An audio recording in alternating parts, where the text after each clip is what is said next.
Hello friends, कैसे हो आप लोग? How are you? उम्मीद है सब अच्छे होंगे, स्वस्थ होंगे, मस्त होंगे। मैंने पिछले क्लास में आपको बायोलॉजिकल क्लासिफिकेशन में Monera group, protista group, fungi और लाइकेन पढ़ाया था। आज हम स्टार्ट करने वाले हैं अपने क्लास में एल्गी जो कि प्लांट ग्रुप में आते हैं। तो हम पहले आज स्टार्ट कर रहे हैं प्लांट किंगडम पार्ट 1 क्लास, जिसमें हम एल्गी या थैलोफाइटा कंप्लीट करेंगे। ठीक है फ्रेंड्स, तो इसमें प्लांट ग्रुप में आपने देखा था प्लांट ग्रुप क्या होते हैं, मल्टी सेलुलर होते हैं और फोटोसिंथेटिक ऑटोट्रॉप्स होते हैं, माने अपना भोजन स्वयं बनाते हैं। ठीक है, तो प्लांट ग्रुप का क्लासिफिकेशन देखते हैं। एक्लर साहब ने पहली बार प्लांट किंगडम को 2 सब प्लांट किंगडम में बांटा गया था। ठीक है, बांटे थे इन्होंने। कौन सी ईस्वी में? 1883 1883 में एक्लर ने क्लासिफिकेशन दिया था प्लांट किंगडम को इनटू 2 सब किंगडम। 2 सब किंगडम क्या थे? पहला था क्रिप्टोगैमी, दूसरा था फिनरोगैमी। ठीक है फ्रेंड, क्रिप्टोगैमी एक ग्रीक वर्ड है जिसमें क्रिप्टो मतलब होता है हिडन और गैमी मतलब होता है मैरिएज। तो इसमें सेक्स ऑर्गन हिडन होती है, ये नॉन फ्लावरिंग होती है, इसमें सीड नहीं बनते हैं। ठीक है, फेनरो मतलब ग्रीक वर्ड लिया गया है जिसका मतलब होता है विजिबल, और विजिबल होते हैं, ये दिखते हैं सेक्स ऑर्गन इनके, और इसमें सीड पाया जाता है, फ्लावर होते हैं, फ्लावरिंग प्लांट कहा जाता है। ठीक है फ्रेंड, अब आते हैं क्रिप्टोगैमी को फिर से 3 पार्ट में डिवाइड किया गया था। पहला है थैलोफाइटा, फिर ब्रायोफाइटा, फिर टेरिडोफाइटा। थैलोफाइटा में क्या है फ्रेंड? थैलोफाइटा में रूट, स्टेम, सूट नहीं डेवलप होते हैं, ये सिर्फ थैलस लाइक स्ट्रक्चर पाई जाती है जिसको थैलोफाइटा कहते हैं। और आपका ब्रायोफाइटा में जो है आपका एम्ब्रियोनिक डेवलपमेंट होती है, लेकिन इसमें जो है वेस्कुलर टिश्यू जो जाइलम फ्लोएम होते हैं वो एब्सेंट होती है।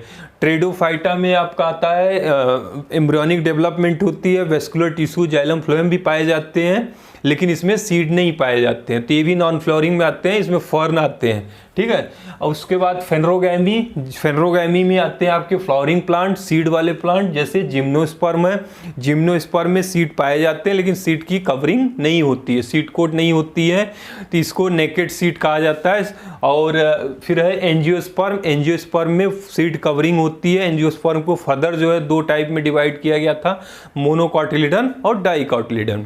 ठीक है फ्रेंड, लेकिन आज का टॉपिक जो हम लोग थैलोफाइट, क्रिप्टोगैमस मतलब नॉन फ्लावरिंग सीडलेस प्लांट में थैलोफाइट, जिसमें रूट स्टेम नहीं डेवलप है, सिर्फ थैलस बॉडी स्ट्रक्चर है, उसमें एल्गी आती है। एल्गी को आज हम लोग पढ़ेंगे। एल्गी का जो मेन कैरेक्टर है, एल्गी जो है पहले क्लोरोफिल इसमें पाया जाता है, फोटोसिंथेटिक होते हैं, ऑटोट्रॉफिक, ये अपना भोजन स्वयं बनाते हैं। ये मल्टीसेलुलर ऑर्गेनिज्म होते हैं, इसमें जो है रिजर्व फूड मटेरियल स्टार्च होता है। कुछ एल्गी में जो है फ्लोरिडियन, वो ग्रीन एल्गी और रेड एल्गी पढ़ाएंगे तो उसमें हम डिटेल बताएंगे। ठीक है, तो ये कुछ कैरेक्टर होते हैं एल्गी में। इसमें वेस्कुलर टिश्यू एब्सेंट होते हैं, जाइलम फ्लोएम नहीं पाए जाते हैं। उसके बाद जो है एम्ब्रियोनिक डेवलपमेंट भी इसमें नहीं होती है, नॉन एम्ब्रियोनिक और वेस्कुलर टिश्यू एब्सेंट होते हैं इसमें। ठीक है फ्रेंड, अब आते हैं एल्गी या थैलोफाइट को क्लासिफाइड किया गया था यूनिसेलुलर और मल्टीसेलुलर में। कुछ एल्गी थैलोफाइट्स यूनिसेलुलर होते हैं, जिनका एग्जांपल है आपका यूनिसेलुलर में मोटाइल में आते हैं क्लेमाइडोमोनास, और नॉन मोटाइल में आते हैं फ्रेंड डायटम्स। ठीक है, जो यूनिसेलुलर थैलोफाइट्स हैं उसमें जो है मोटाइल के एग्जांपल क्या है? मोटाइल की एग्जांपल है क्लेमाइडोमोनास, और नॉन मोटाइल की एग्जांपल है आपके डेस्माइट। जो मल्टी सेलुलर एल्गी या थैलोफाइट हैं, इसके एग्जांपल में इसमें 3 टाइप्स के कैटेगराइज किया गया है। पहला है कोलोनियल, दूसरा है फिलामेंटस, तीसरा है डेंट्रोइड। ठीक है, जो कोलोनियल होती है फ्रेंड वो होता है वॉलवॉक्स और हाइड्रोडेक्टियन। वॉलवॉक्स और हाइड्रोडेक्टियन पाए जाते हैं। कॉलोनी मतलब एक कॉलोनी टाइप इकट्ठा होकर रहते हैं, पाए जाते हैं, तो इसलिए इनको कॉलोनियल कहते हैं। फिलामेंटस मतलब body thallus like filament like structure बनाती है। फिलामेंट में एग्जांपल आते हैं स्पाइरोगैरा, यूलोथ्रिक्स और क्लेडोफोरा। ठीक है, क्लेडोफोरा, स्पाइरोगैरा, यूलोथ्रिक्स कौन सी एल्गी है एग्जांपल? ये फिलामेंटस मल्टीसेलुलर एल्गी है। ठीक है फ्रेंड, थोड़ा थोड़ा एग्जांपल आप लिखते जाएंगे तो 1-2 बार हमारे साथ बोलेंगे तो याद हो जाएंगे। उसके बाद है इक्बोल सिस्टिस जो आती है डेंड्रॉइड की एग्जांपल, ठीक है फ्रेंड। और उसके बाद एक हम टेबल पढ़ाते हैं जिसमें एल्गी को क्लासिफाइड किया गया, ये तो यूनिसेलुलर मल्टीसेलुलर के हिसाब से किया गया था। अब on the basis of major character के हिसाब से जो एल्गी को क्लासिफाइड किया गया है, जो आर.एच. विटेकर साहब ने 5 किंगडम ऑफ क्लासिफिकेशन दिए थे, उन्होंने एल्गी को 3 ग्रुप में बांटा था। पहला था ग्रीन एल्गी, दूसरा था आपका ब्राउन एल्गी, तीसरा था रेड एल्गी, ठीक है। तो ग्रीन एल्गी को हम लोग कहते हैं क्लोरोफाइसी, ठीक है फ्रेंड, क्लोरोफाइसी। एक यहाँ पे और बेसिक आप जान लीजिए, एल्गी की स्टडी को एल्गोलॉजी कहते हैं या फाइकोलॉजी कहते हैं, ठीक है friend. Study the branch of science which deals with study of algae is known as algology या फाइकोलॉजी। अब आते हैं क्लोरोफाइसी। क्लोरोफाइसी होता है ग्रीन एल्गी, ठीक है फ्रेंड। ग्रीन एल्गी क्या होती है? क्लोरोफाइसी। एग्जाम्पल आप याद रख लीजिएगा या लिख लीजिए, कुछ एग्जाम्पल हैं जो इंपॉर्टेंट है, एग्जामों में पूछे गए हैं, बस वो एग्जाम्पल मैंने लिया है। जैसे ग्रीन एल्गी में आपके आते हैं स्पायरोगैरा, कारा, यूलोथ्रिक्स, वॉलवॉक्स, क्लेमाइडोमोनास, क्लोरिला और एसिटिबुलोरिया, ठीक है। कौन कौन आते हैं फ्रेंड ग्रीन एल्गी में? स्पायरोगैरा, कारा, यूलोथ्रिक्स, वॉलवॉक्स, क्लेमाइडोमोनास, उसके बाद क्लोरिला और एसिटिबुलोरिया, ठीक है। उसके बाद ब्राउन एल्गी। ब्राउन एल्गी को हम लोग कहते हैं फियोफाइसी। फियोफाइसी को क्या बोलते हैं? Brown algae. और फियोफाइसी में एग्जांपल आते हैं लेमिनेरिया, सार्गासम, माइक्रोसिस्ट और लेमिनेरिया, सार्गासम और मैक्रोसिस्टिस, ठीक है। ये एग्जांपल आते हैं आपके ब्राउन एल्गी में, फियोफाइसी में। रेड एल्गी एक आती है, रेड एल्गी जो जिसको रोडोफाइसी कहते हैं। इससे एग्जांपल भी इंपॉर्टेंट होते हैं, कई बार पूछता है। इसमें एग्जांपल आते हैं कैरोलिना, जेलिडियम, उसके बाद है ग्रेसिलेरिया और पॉरफायरिया, ठीक है। कैरोलिना, जेलिडियम, ग्रेसिलेरिया और पॉरफायरिया, ये आपके रेड एल्गी की एग्जांपल हैं, ठीक है फ्रेंड। उसके बाद आ जाइए पिगमेंट के। इसमें पिगमेंट, तीनों एल्गी में पिगमेंट कौन कौन पाए जाते हैं? तो क्लोरोफिल तीनों में पाए जाते हैं, चाहे ग्रीन एल्गी हो, चाहे रेड एल्गी हो, चाहे ब्राउन एल्गी हो। लेकिन जो ग्रीन एल्गी है उसमें क्लोरोफिल ए और बी पाई जाती है, ब्राउन एल्गी में क्लोरोफिल ए और सी पाई जाती है, रेड एल्गी में फ्रेंड क्लोरोफिल ए और डी पाई जाती है। उसके साथ जो है जो अदर पिगमेंट पाया जाता है, ग्रीन एल्गी में क्लोरोफिल ए बी तो पाई जाती है प्लस बीटा कैरोटीन पाई जाती है। ब्राउन एल्गी फियोफाइसी में क्लोरोफिल ए और सी पाई जाती है और फुकोजैंथीन पाई जाती है, ठीक है फ्रेंड। उसके बाद रेड एल्गी में क्लोरोफिल ए और डी पाई जाती है और फाइको इरिथ्रिन पिगमेंट पाई जाती है। ग्रीन एल्गी में जो स्टोर रिजर्व फूड मटेरियल है वो स्टार्च होता है। ब्राउन एल्गी में मेनिटॉल और लेमेरीन होती है और रेड एल्गी में फ्लोरिडियन स्टार्च होती है। तो ये कई बार क्वेश्चन मैनिटॉल का पूछ चुका है कि ब्राउन एल्गी में स्टोर फूड मटेरियल मैनिटॉल या लेमेरीन होती है, और रेड एल्गी का भी पूछ चुका है टीजीटी में, तो वो होता है फ्लोरिडियन स्टार्च, ठीक है फ्रेंड। उसके बाद सेलवाल की कंपोजिशन ये तीनों एल्गी में देख लीजिए। सेलवाल जो है ग्रीन एल्गी में सेलुलोस की बनी होती है, ब्राउन एल्गी में सेलुलोस और एल्जीन की बनी होती है, और रेड एल्गी में सेलुलोस, पेक्टीन, पॉलीसल्फेट ईस्टर, ठीक है फ्रेंड। उसके बाद है ग्रीन एल्गी में जो फ्लैजिला होती है वो 2 से 8, 2 to 8 नंबर होते हैं, इक्वल साइज के होते हैं और एपिकल ऊपर की तरफ होते हैं। लेकिन जो ब्राउन एल्गी में होती हैं वो फ्लैजिला अनइक्वल होते हैं, एक कोई बड़ा होता है कोई छोटा होता है, और वो लैटरल साइड होती है, मतलब साइड बाय साइड होती हैं। और ये इंपॉर्टेंट है, रेड एल्गी में फ्लैजिला एब्सेंट होती हैं, ठीक है फ्रेंड। उसके बाद है इनके हैबिटाट कहाँ पे पाए जाते हैं, तो ग्रीन एल्गी कहीं भी पाए जा सकते हैं, चाहे ब्रेकिस वाटर हो, फ्रेश वाटर हो, साल्टी वाटर हो, ठीक है फ्रेंड। उसके बाद Phaeophyceae brown algae fresh water में बहुत कम पाए जाते हैं, ज़्यादातर ब्रेकिस और साल्टी वाटर में पाए जाते हैं। उसके बाद है रेड एल्गी फ्रेश वाटर और साल्ट वाटर में पाए जाते हैं, ठीक है फ्रेंड। अब आते हैं vegetative reproduction of algae. Algae में प्रजनन कैसे होती है? तो एल्गी में मेनली 3 टाइप के प्रजनन होते हैं या रिप्रोडक्शन होते हैं। पहला है वेजिटेटिव रिप्रोडक्शन, फिर एसेक्सुअल रिप्रोडक्शन, फिर सेक्सुअल रिप्रोडक्शन, ठीक है फ्रेंड। तो जो वेजिटेटिव रिप्रोडक्शन है ये 4-5 प्रकार के पाए जाते हैं एल्गी में। इनका मैं एग्जाम्पल लिख लिया हूँ, आप एग्जाम्पल सहित लिखते जाओ किसी पेपर में और साथ साथ याद करते जाओ। पहला है आपका वेजिटेटिव रिप्रोडक्शन में फ्रेगमेंटेशन। फ्रेगमेंटेशन क्या है कि जो फिलामेंटस बॉडी होती है एल्गी की वो कई फ्रेगमेंट में टूट जाती है, break down into many fragments, और वो सभी फ्रेगमेंट्स जो है नया ऑर्गेनिज्म या नया इंडिविजुअल बनाती हैं। ठीक है, नया इंडिविजुअल बनाती है, तो इसमें एग्जांपल आता है स्पाइरोगैरा। फिर है फिजन। फिजन में क्या होता है कि जस्ट लाइक सेल डिवीजन जैसे होता है, बॉडी जो है डिवाइड होती है सेल डिवीजन की तरह और नया बॉडी बनाती है, तो ये हो गया एक एग्जांपल डेस्माइट्स। बडिंग क्या है, बडिंग बड लाइक आउटग्रोथ होती है फ्रेंड। बडिंग में बड लाइक आउटग्रोथ होती है और वो आउटग्रोथ जो है फिर ट्रांसवर्स डिवीजन के साथ जो है अलग होती है बॉडी से और नया इंडिविजुअल बनाती है, उसको बडिंग कहते हैं। इसमें एग्जांपल आता है प्रोटोसाइफोन। ठीक है, ट्यूबर। ट्यूबर में क्या होता है, आपका rhizoid like structure, tube like structure बनाती है, इसमें एग्जांपल आता है कारा। Adventitious branch. Adventitious branch friend क्या है कि इसमें जो है कारा आती है और डिक्योटा आती है। ठीक है, ये एक नोड सेल होती है, वो नोड सेल जो है नोड सेल जो है क्या करती है फ्रेंड, जो ब्रांच।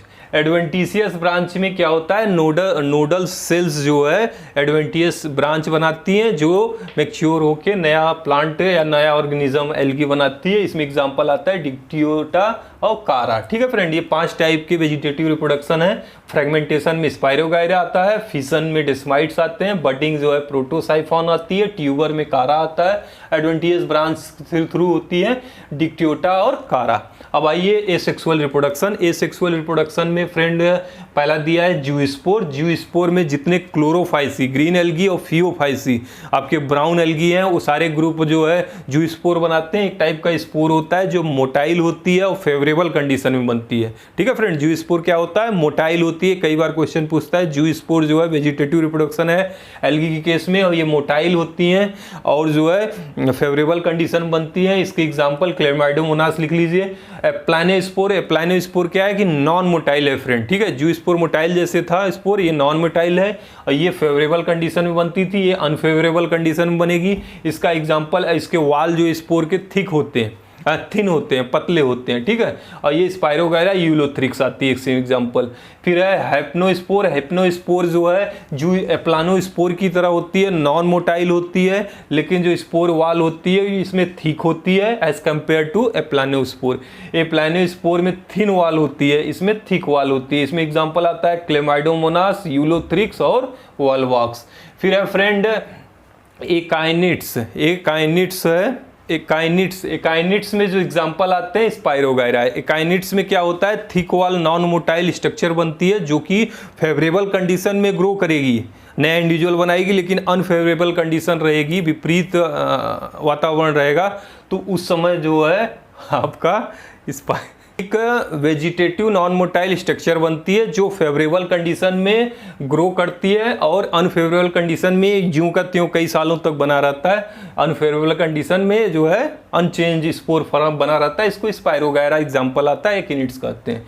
फिर आ जाइए ऑटोस्पोर। ऑटोस्पोर क्या है कि सेल्फ स्पोर, स्मॉल स्पोर है, इतना स्मॉल है, पेरेंट सेल से भी स्मॉल है। इसमें एग्जाम्पल आता है कोरिला। ठीक है, क्लोरीला एग्जाम्पल आती है। टेट्रास्पोर। टेट्रास्पोर में क्या होता है कि मियोटिक डिवीजन होती है फ्रेंड। मियोटिक डिवीजन मतलब नंबर ऑफ क्रोमोसोम इसमें हाफ हो जाते हैं। ठीक है, जैसे 2n है तो n हो जाएंगे। एग्जाम्पल आएगा इसमें पॉलीसाइफोनिया।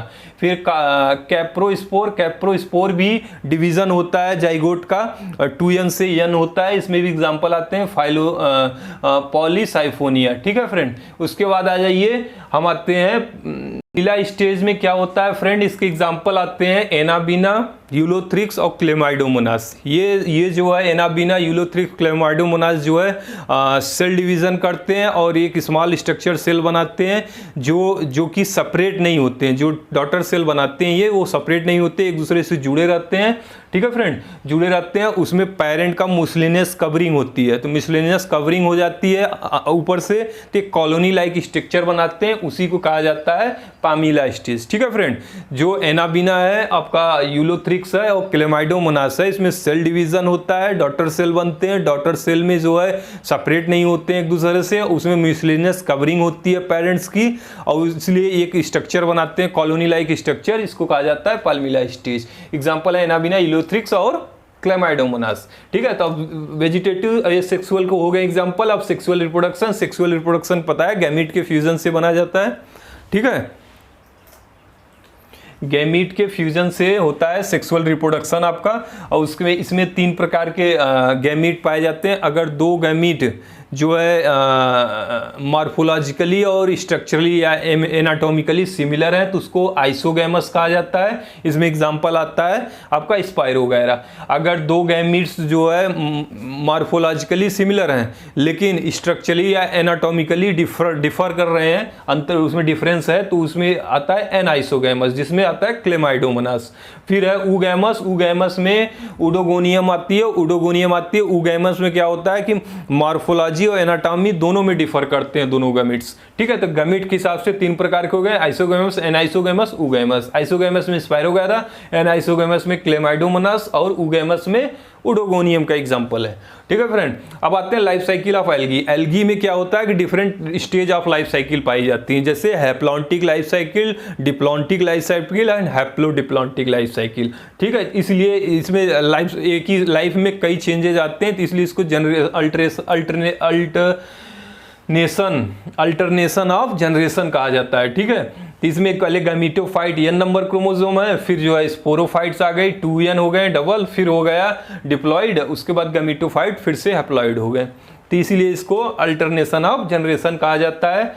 ये लाइफ साइकिल ऑफ एल्गी है। अब एल्गी की इकोनॉमिक इंपॉर्टेंस पढ़ते हैं फ्रेंड।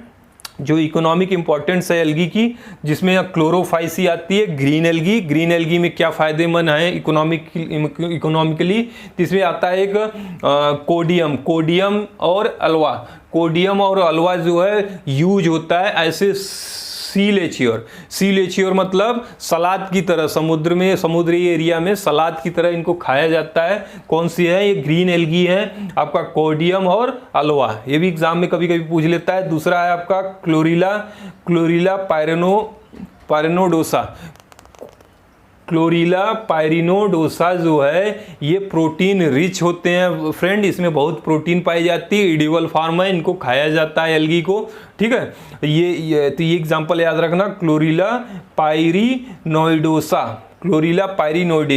फिर एक एग्जांपल वही फ्रेंड्स क्लोरीला का एग्जांपल है, क्लोरीला से एंटीबायोटिक भी बनाई जाती है जिसको बोला जाता है क्लोरीलीन एंटीबायोटिक किससे बनाई जाती है? एल्गी से। कौन सी एल्गी? ग्रीन एल्गी में कौन एल्गी? क्लोरीला। ठीक है फ्रेंड, उसके बाद फियोफाइसी जो ब्राउन एल्गी होती हैं, इसमें एल्जीनिक एसिड ऑब्टेन होता है ब्राउन एल्गी से। एल्जीनिक एसिड कई बार एग्जामों में पूछा है, आपके नीट के एग्जाम में पूछ चुका है, टीजीटी में पूछ चुका है। तो इसमें एल्जीनिक एसिड बनाया जाता है कौन सी ब्राउन एल्गी से? लेमिनेरिया से, फ्यूकस से और माइक्रोसिस्टिस से। ठीक है, लेमिनेरिया, फ्यूकस और माइक्रोसिस्ट से क्या बनाया जाता है friend? एल्जीनिक acid.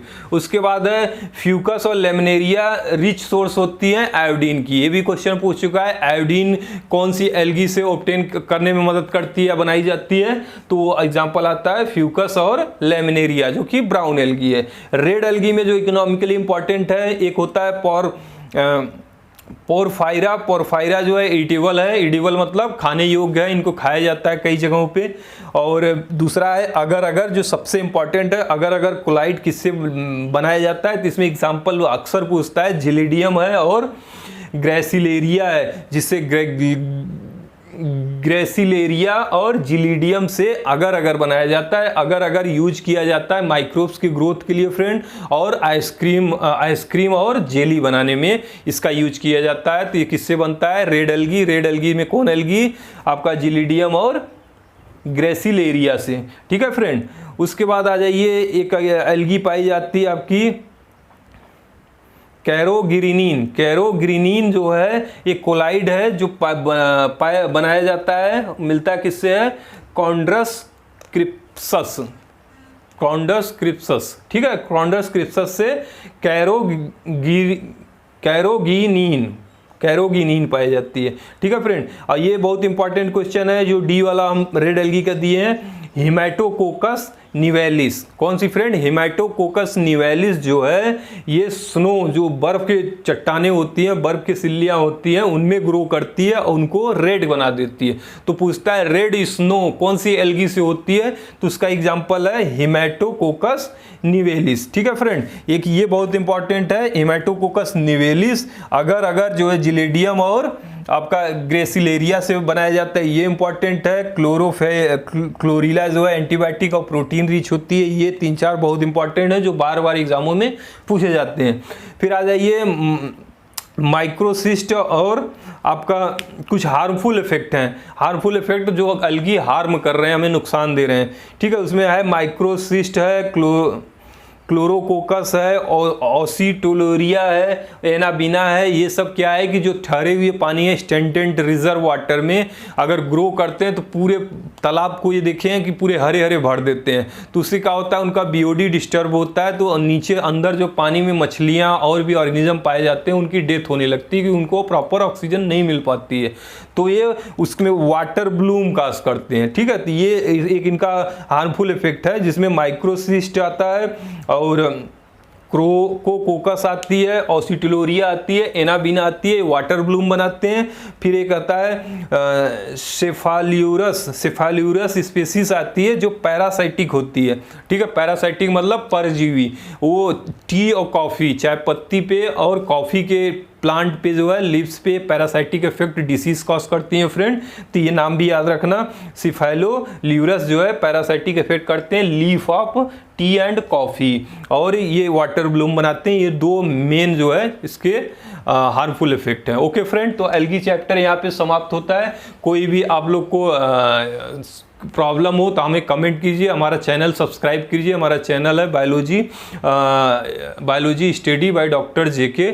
Thank you friends, मिलते हैं नेक्स्ट क्लास पे, तब तक के लिए थैंक यू।